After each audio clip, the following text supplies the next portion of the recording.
Do you ever feel awkward just sitting here? You get used to it. Today is June 29th.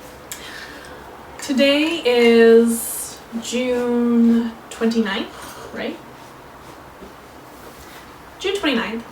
I feel like a talk show host. So Evensong is a service they provide at Westminster Abbey every Sunday. A half hour to 45 minutes long program. And it's essentially a singing service. So they have the Westminster choir singing much of the service. And then at some points they let the crowd come in and sing portions of it with them. The apostolic promise, or it was something like that. It was something in Latin. But we didn't say it in Latin. Today's Evensong was dedicated to St. Peter, the apostle and martyr and patron of Westminster Abbey. Well, it was kind of fun too. It was amazing to watch the processional, how the altar was incensed. They had like a lantern and they shook it over the altar. It was probably terribly inconsistent of us. Oh, and Westminster Abbey is gorgeous. The vaulted ceilings, the roof detail. Vaults, legitimate flying buttresses, which are more beautiful and graceful in person than they sound. Flying buttress. You said it 3 times without laughing. Flying buttress. Flying buttress. I said buttress. Give me this.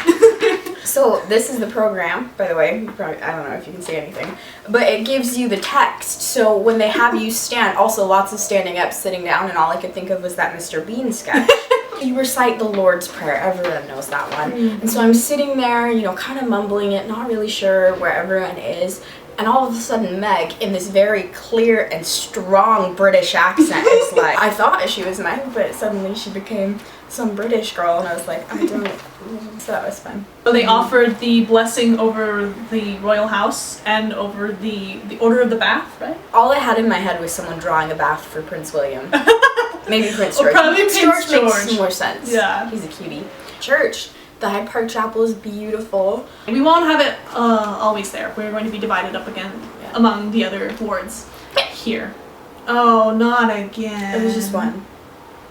Oh, we went to Camden Market yesterday. Camden is a giant street market. For me, it was reminiscent of Santee Alley in Los Angeles. Or even Comic-Con, if there are those of you out there who... Camden Market was kitschy, touristy, kind of tchotchkes were on display on the outside. However, you go deeper and deeper into the different shops and stalls, you can find some really amazing stuff. Oh, let's tell that story of how we were walking past the mannequin and we both stopped. But you just did. I did. So it's gorgeous. A little bit of a draft of vintage there going on. It's beautiful. I also got a floppy hat. I've been dying for a floppy hat. I get these random urges. Shall we talk about the British Museum? It was big, it was loud, there were lots of people. She didn't like it. I loved the British Museum. I didn't like the people. She doesn't like people. I like people. I like them from a distance. But it was amazing to see the scale and breadth of the collections they have at the British Museum. I got lost in the Egyptian funerary exhibit, which is the mummies.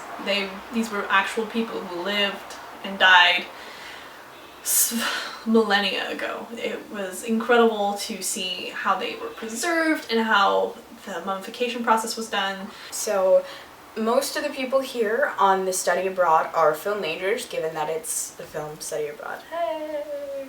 I'm not a film major. No, she is not. And with every day, I keep wondering why I'm exactly on this trip. So, film is great. I'm very much a product of my discipline, though, English. Class is really fun, though, because even though there are 3 different classes that we are all getting credit for, we all meet together and have our discussions. Not like we're... seen anyone. Yeah, we're not running into celebrities every day. I mean, big Prince Harry celebrities. does his grocery shopping around here somewhere apparently. So. Oh yeah, someone saw him. So if you're looking to get a SIM card for your phone, make sure your phone is unlocked before you come overseas. And you can find tutorials for that online. Everybody loves going abroad. No one likes traveling abroad. Airports are some of the most unhappy places on the planet. We went and saw King Lear yesterday at the National Theatre, which was absolutely amazing to see. Right. Quality acting, quality production value, but this is the dry heaving part. There is a portion where our character, named Gloucester, gets his eyes put out for his transgressions. This was done in the style of kind of a 1960s, 1970s espionage, Cold War era. So, you know, they're down in a wine cellar and it looks like a mob torture scene, essentially, and he gets his eyes put out with a corkscrew. But here's the thing. When you go, like, someone gets stabbed on stage, you know, and they tuck it into their armpit, and they're like, alas, I have been killed, you know, and they fall dead. Slain. Yeah, you know, and they fall down dead and there's no blood. Well, not so with the National Theatre. Oh, no. And he, like, grabbed the dude's head, and it looked like he just jammed it in. Because I don't know if you could really hear it, but if you couldn't, my brain supplied the sound anyway, that you could hear the little pop of like the eyeball or the blood packet or whatever it was, like popping, and all of a sudden all this blood starts gushing over his hand and onto his shirt.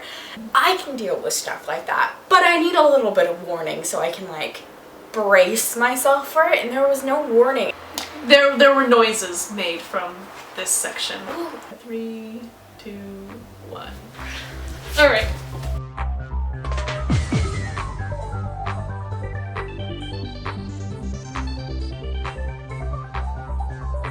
And when it rains, you're shining down.